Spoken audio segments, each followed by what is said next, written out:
क्यों? उसका कारण ये है कि दीप यज्ञ में अंतर नहीं है। दीपक बाहर के जलाने की आवश्यकता नहीं है, और दीपक बाहर के जलाने की आवश्यकता होती तो आप इतने दूर से क्यों बुलाते? आप ही जला लेते थे। किस उद्देश्य से दीप यज्ञ परम पूज्य गुरुदेव ने प्रारंभ किए होंगे? उसके पीछे का चिंतन क्या होगा? उसके पीछे का दर्शन क्या होगा? कभी हमारी दृष्टि उस पर जाए तो निश्चित रूप से दीप यज्ञ में आना और दीप यज्ञ में बैठ पाना ये सार्थक हो जाएगा भाई बहनों, और जीवन में आनंद आ जाएगा। गुरुदेव चाहते थे कि हम बाहर के दीपक जलाएं, ये तो अनपढ़ व्यक्ति भी जला लेगा। फिर प्रशिक्षण करने की आवश्यकता क्या है? गायत्री परिवार में आने की आवश्यकता क्या है? और दीप यज्ञ करने की आवश्यकता क्या है?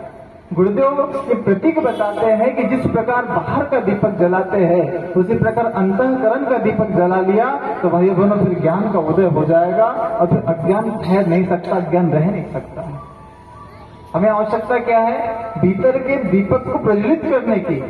और भीतर का दीपक प्रज्वलित कब होता है पता है? वो सत्संग से होता है। सत्संग एक शब्द यदि व्यक्ति के जीवन के अंतःकरण में उतर जाए तो समूचे जीवन में क्रांति को जन्म दे देता है। आप ही के महाराष्ट्र में एक 12 वर्ष का एक नारायण नाम का व्यक्ति जब अपने खुद के शादी के मंडप में खड़ा था और पंडित जी जब मंगलाष्टक कहते तो एक आखिरी में शब्द आता है, और वो शब्द क्या था पता है? शुभ लग्न। क्या था? शुभ लग्न सावधान।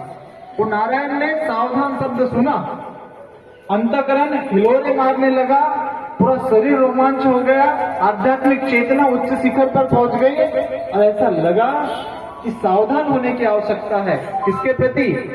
जीवन के प्रति सावधान होने की आवश्यकता है। वो 12 वर्ष का नारायण और 12 वर्ष का नारायण शादी का मंडप छोड़कर गया और पंचवटी के पास में एक गुफा है, वहां पे 12 वर्ष तक तपस्या की। और वो 12 वर्ष का नारायण जब 12 वर्ष की तपस्या करके उठा तो भाई बोला 24 वर्ष के बाद में वो साधारण नारायण नहीं समर्थ रामदास बन गए। क्यों? पंडित जी का एक शब्द सुनाई आया ना, कौन सा? सावधान।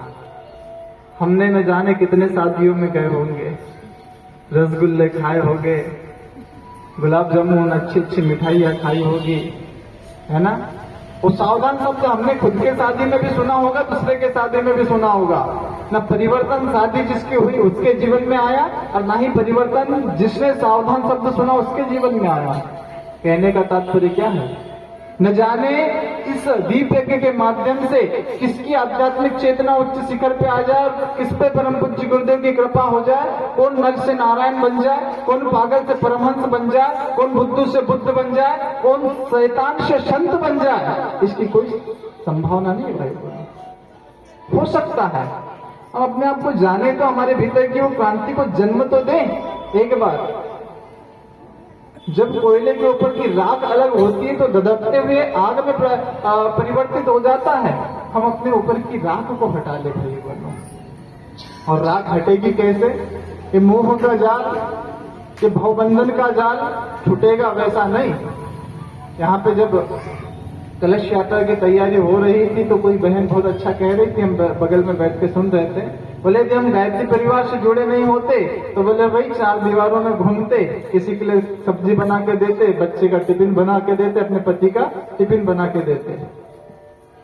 भाई बनो, वो शब्द मैंने सुना और बहुत अच्छी बात लगी कि गायत्री परिवार के हुए तो कितने। मैं स्वयं नागपुर में सालोड़े जी के माध्यम से गायत्री परिवार की टीम के माध्यम से 4थी बार यहाँ पे आ रहा हूँ।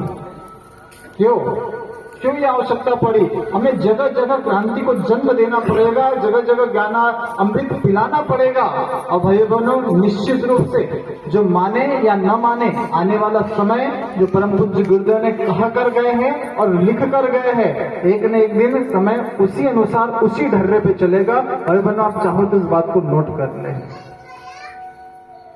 किसने सोचा था इतनी भयानक महामारी आ जाएगी कोरोना जैसी?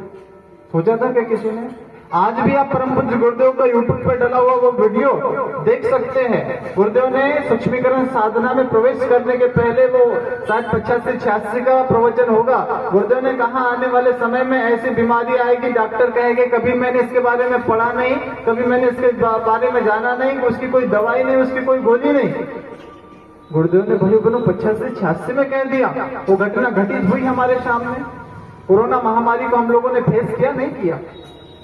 जब भाई बहनों को गुरु सत्ता सामने वाला देख सकती है, और एक बात जो गायत्री परिवार से बहने भाई जुड़े हैं, इस बात को भूल जाइए कि गुरुदेव केवल युग दृष्टा थे। दृष्टा किसे कहते हैं पता है? दृष्टा वो होता है जो केवल देखता है। गुरुदेव युग दृष्टा तो थे, लेकिन गुरुदेव युग दृष्टा के साथ में युग सृष्टा थे। सृष्टा उसे कहते हैं जो कि रचना करके चला जाए। आने वाला समय भाई बहनों परम पूज्य गुरुदेव के इशारों पे चलने वाला है। माध्यम कोई भी बन सकता है, लेकिन जिस उद्देश्य तक जाना है, और वो उद्देश्य क्या होना चाहिए? हम सबसे पहले यदि अपने अंतःकरण का दीप जला लेते हैं, हम सबसे पहले अपने अंतःकरण के दीप को प्रज्वलित कर लेते हैं, तो भाई बहनों क्रांति को जन्म दे देता है। क्रांति एक सामान्य से व्यक्ति मोहन के जीवन में घटित हुई थी। और मोहनदास करमचंद का नाम सुना है आप लोगों ने? कौन थे? एक छोटा सा सत्संग देख रहा था वो, छोटा सा बालक, और उसने क्या देखा कि राजा हरिश्चंद्र ने सत्य बोलने की एक प्रतिज्ञा ले ली। छोटा सा नाटक देखा, और नाटक देखने के बाद में वो साधारण से मोहन का जीवन परिवर्तन हो गया। और उनने भी प्रतिज्ञा कर ली कि बोले मैं भी जीवन में हमेशा सत्य बोलूंगा। और भाई बहनों आप सभी को पता है, क्या पता है?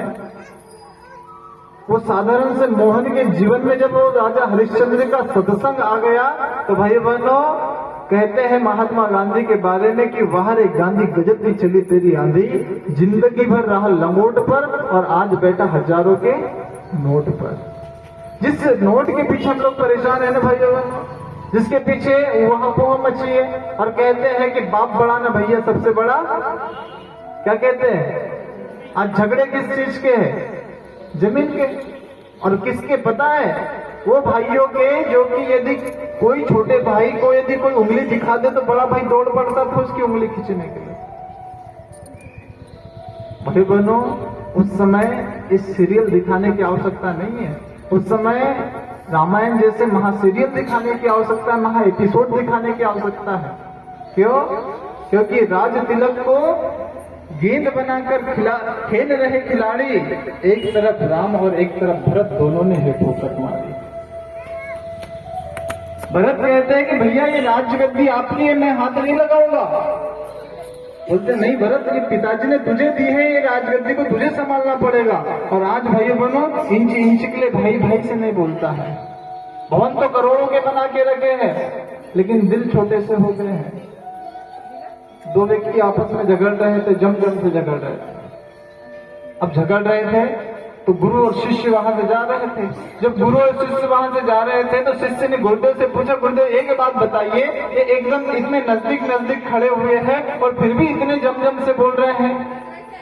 गुरुदेव ने कहा कि बेटा जब मनों की दूरियां बढ़ जाती है ना, तो फिर व्यक्ति को व्यक्ति पास में नजर नहीं आता है। और वहीं जब मनों की दूरियां पास में रहती है, मन से मिल जाता है, तो फिर व्यक्ति एक भारत में बैठा हुआ और एक अमेरिका में बैठा और प्रेम से आनंद के साथ में मोबाइल पे धीरे धीरे बात कर लेता है। क्यों कर लेता है? वही बोलो मनों की दूरियां हमारी बदल गई है। मनों की दूरियां जब बढ़ जाती है तो व्यक्ति का चिंतन खराब हो जाता है। यदि हमें युग निर्माण करना है तो सबसे पहले कहते हैं गुरुदेव ने क्या कहा कि हम बदलेंगे तो युग बदलेगा। शुरुआत कहां से करनी है? कहां से करनी है? खुद से करनी है। एक व्यक्ति मेहमान के रूप में आया,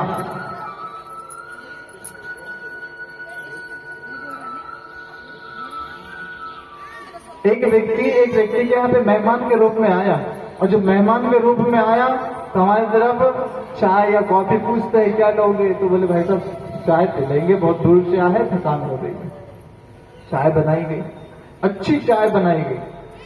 चाय बनाकर लाया गया, और लाने के बाद में हमने कहा कि भाई साहब क्षमा करना, इस चाय में तो मुझे मक्खी दिखाई दे रही है, और मक्खी दिखाई दे रही है तो मैं चाय पी नहीं सकता। बोले क्या कोई बात नहीं भाई साहब, चाय को भिगवा देते हैं। चाय फेंक दी। दूसरी बार चाय बनाई गई, और जब दूसरी बार चाय बनाई गई तो बड़े ही साफ सफाई का ध्यान रखा, क्योंकि मेहमान आए हैं, चाय में मक्खी गिर गई है, बदनामी होगी। दूसरी बार पूरे साफ सफाई के साथ में चाय बनाई गई, लेकिन क्या हुआ भाइयों बहनों, इस बार भी उस व्यक्ति को चाय में मक्खी दिखाई दी। सामने वाला शर्मिंदा हो गया। इस बार इतने साफ सफाई का ध्यान रखा, फिर भी चाय में मक्खी दिखाई दी। फिर क्या किया, तीसरी बार चाय बनाई गई, पूरे गेट स्टोव को धो लिया, गंजी को अच्छे से धो लिया, पूरी साफ सफाई का पूर्ण रूप से ध्यान रखा गया। लेकिन क्या हुआ, उन्होंने कहा कि भाई साहब क्षमा करना, मुझे इस वाले चाय में भी मक्खी नजर आ रही है।